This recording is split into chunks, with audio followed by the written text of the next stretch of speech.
Rail નાખોમાં match લીધા છે. આવતા અઠવાડિયે જવાનું છે પિકનિકમાં 1 દિવસના. ન્યા ભર્યા છે થેપલા, કાકરા, પૂરી, શક્કરપારા, ઘૂઘરા, પોપકોર્ન બધું છે ને ઘરે બનાવી નાખે એટલે ત્યાં ખાવા થાય. આટલું બધું કેમ? એટલાની ક્યાં વાત કરો છો? હજી તો ગાંઠિયા, વેફર, ચવાણું, બિસ્કિટ ઈ તો તમારે લાવવાનું છે. બાજા કર લેતા આવજો. તો પેકિંગ થઈ ગયું છે. તમારી ઓલી 7 વખત હાંધેલી ચડ્ડી છે ને ઈ નથી લઈ જવાની, તો નવી લેતા આવજો. આઈ એમ રેડી. આજે ચડો આ મારા એ તો છે ને ચટારે જ લગ્ન કરી લીધા લાગે છે. આ તો પણ પિકનિકમાં જવાનું છે, કોઈના લગ્નમાં નહીં. આટલો બધો સામાન ભાઈ?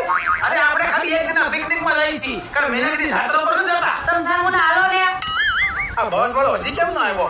આવશે પણ શાંતિ રાખો ને. પિકનિક વાળા ભાઈ, આ તમારી બસ કેમ ન આવી હજી? પણ પિકનિક તો કાલનું છે.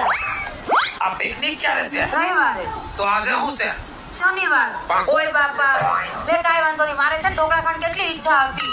કાઈ નહીં, હું ઢોકળાની તૈયારી કરું, તમે આવો મારી વાહે. હાલો જલ્દી હાલો.